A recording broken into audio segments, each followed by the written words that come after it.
안녕하세요. 한국어 한 조각의 현 선생님입니다. 이 영상에서는 한 주제에 대해 짧게 이야기를 할 건데요. 먼저 자막이 있는 상태에서 한번 들어보시고 자막이 없는 것도 한번 들어보세요. 듣기에 도움이 될 거예요. 오늘의 주제는 코로나19 백신 예방접종입니다. 전 세계적으로 뜨거운 이슈 백신에 대해서 이야기를 해보려고 해요. 벌써 코로나19가 유행한 지 1년 반이 지나고 있어요.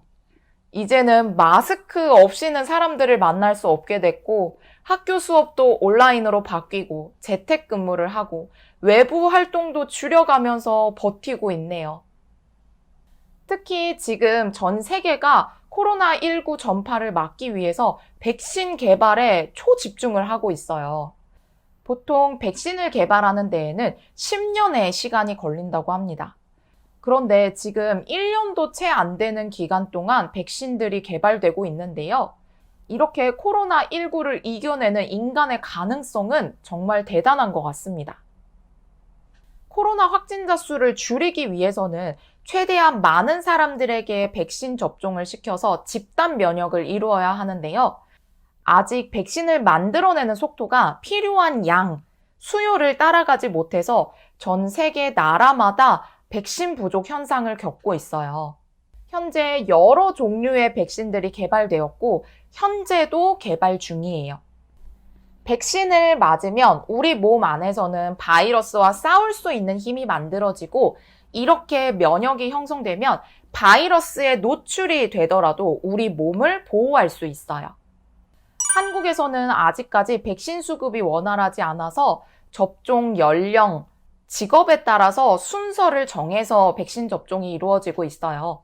가장 먼저 백신을 접종받았던 대상은 노인이었습니다.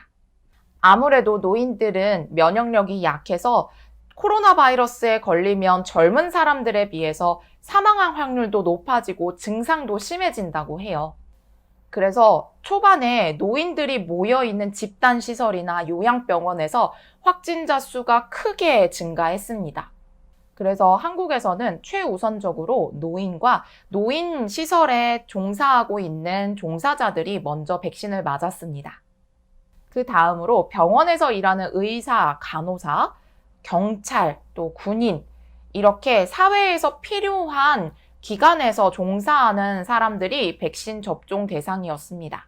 점차적으로 사람들이 많이 모이고 사람들을 많이 접하는 학교, 교육시설 등으로 접종 대상 범위를 넓히고 있습니다. 소아, 어린이, 청소년, 임산부는 아직 임상실험을 진행 중이라서 접종 대상에서는 제외되었습니다. 이렇게 지금까지는 고령층 위주로 백신 접종 예약을 받다가 이제는 젊은 층도 예약을 받게 되었어요. 저도 그 연령에 포함돼서 백신을 예약할 수 있었습니다.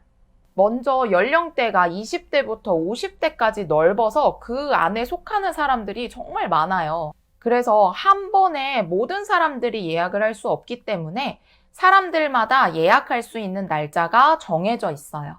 예약 사이트에 들어가서 원하는 날짜와 병원을 골라서 백신 예약 접종을 할 수 있는데요. 예약하는 사람들이 많다 보니까 대기 시간이 아주 길다고 들었는데 다행히 운이 좋았는지 저는 바로 백신 예약을 할 수 있었습니다. 보통 백신을 맞고는 충분한 휴식이 필요하기 때문에 회사에서는 백신 휴가를 줍니다. 저는 휴가를 쓰기 어려운 상황이라서 추석 연휴 전에 맞을 수 있게 예약을 신청했습니다. 백신을 맞은 후에 나타나는 증상과 부작용이 사람들 사이에서 뜨거운 감자인데요. 백신을 맞은 사람들의 이야기를 들어보면 정말 사람들마다 증상이 다 다르더라고요. 저희 부모님이 똑같은 백신을 맞으셨는데 저희 아버지는 아무 증상 없이 잘 넘어갔는데 저희 어머니가 정말 며칠 동안 아파하셨어요.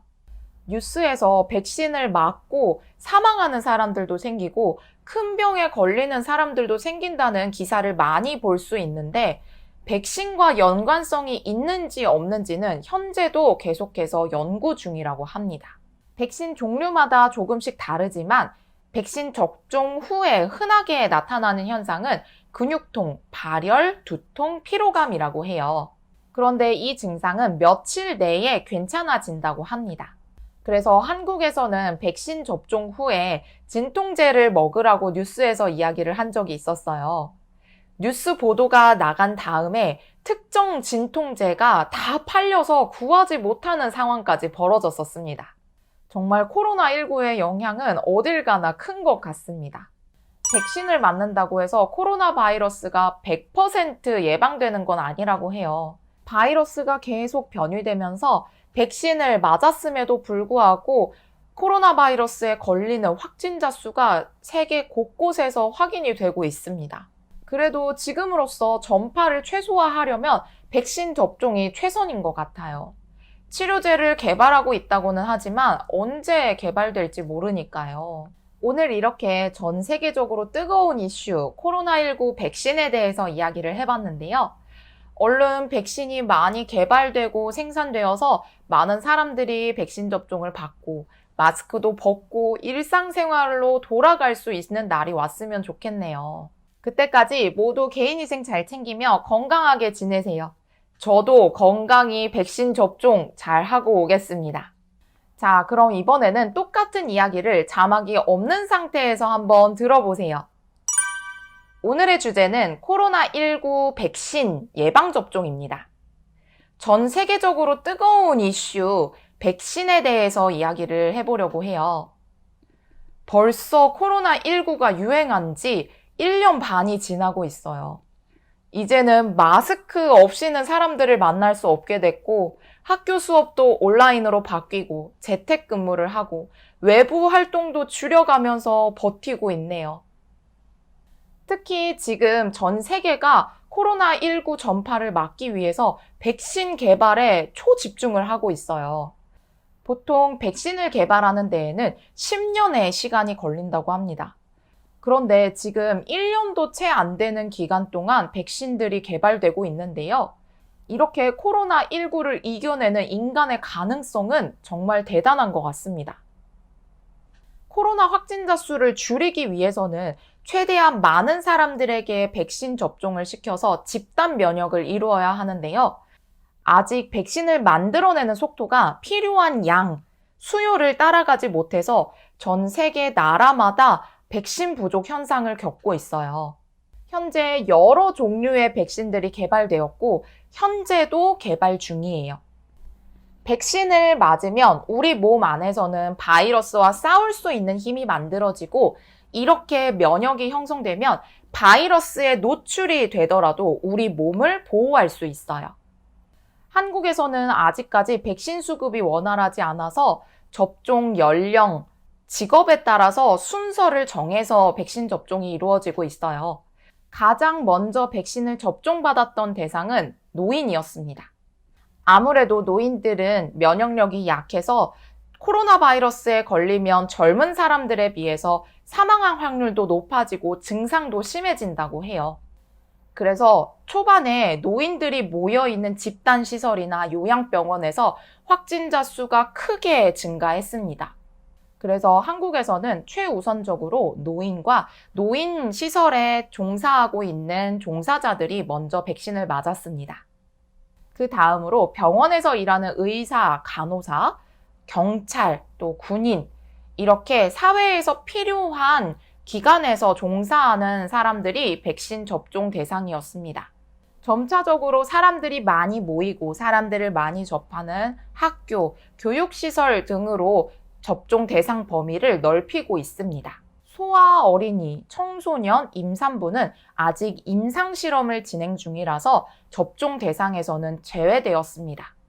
이렇게 지금까지는 고령층 위주로 백신 접종 예약을 받다가 이제는 젊은 층도 예약을 받게 되었어요. 저도 그 연령에 포함돼서 백신을 예약할 수 있었습니다. 먼저 연령대가 20대부터 50대까지 넓어서 그 안에 속하는 사람들이 정말 많아요. 그래서 한 번에 모든 사람들이 예약을 할 수 없기 때문에 사람들마다 예약할 수 있는 날짜가 정해져 있어요. 예약 사이트에 들어가서 원하는 날짜와 병원을 골라서 백신 예약 접종을 할 수 있는데요. 예약하는 사람들이 많다 보니까 대기 시간이 아주 길다고 들었는데 다행히 운이 좋았는지 저는 바로 백신 예약을 할 수 있었습니다. 보통 백신을 맞고는 충분한 휴식이 필요하기 때문에 회사에서는 백신 휴가를 줍니다. 저는 휴가를 쓰기 어려운 상황이라서 추석 연휴 전에 맞을 수 있게 예약을 신청했습니다. 백신을 맞은 후에 나타나는 증상과 부작용이 사람들 사이에서 뜨거운 감자인데요. 백신을 맞은 사람들의 이야기를 들어보면 정말 사람들마다 증상이 다 다르더라고요. 저희 부모님이 똑같은 백신을 맞으셨는데 저희 아버지는 아무 증상 없이 잘 넘어갔는데 저희 어머니가 정말 며칠 동안 아파하셨어요. 뉴스에서 백신을 맞고 사망하는 사람들도 생기고 큰 병에 걸리는 사람들도 생긴다는 기사를 많이 볼 수 있는데 백신과 연관성이 있는지 없는지는 현재도 계속해서 연구 중이라고 합니다. 백신 종류마다 조금씩 다르지만 백신 접종 후에 흔하게 나타나는 현상은 근육통, 발열, 두통, 피로감이라고 해요. 그런데 이 증상은 며칠 내에 괜찮아진다고 합니다. 그래서 한국에서는 백신 접종 후에 진통제를 먹으라고 뉴스에서 이야기를 한 적이 있었어요. 뉴스 보도가 나간 다음에 특정 진통제가 다 팔려서 구하지 못하는 상황까지 벌어졌었습니다. 정말 코로나19의 영향은 어딜 가나 큰 것 같습니다. 백신을 맞는다고 해서 코로나 바이러스가 100% 예방되는 건 아니라고 해요. 바이러스가 계속 변이되면서 백신을 맞았음에도 불구하고 코로나 바이러스에 걸리는 확진자 수가 세계 곳곳에서 확인이 되고 있습니다. 그래도 지금으로서 전파를 최소화하려면 백신 접종이 최선인 것 같아요. 치료제를 개발하고 있다고는 하지만 언제 개발될지 모르니까요. 오늘 이렇게 전 세계적으로 뜨거운 이슈 코로나19 백신에 대해서 이야기를 해봤는데요. 얼른 백신이 많이 개발되고 생산되어서 많은 사람들이 백신 접종을 받고 마스크도 벗고 일상생활로 돌아갈 수 있는 날이 왔으면 좋겠네요. 그때까지 모두 개인위생 잘 챙기며 건강하게 지내세요. 저도 건강히 백신 접종 잘 하고 오겠습니다. 그럼 여러분, 우리 다음에 만나요.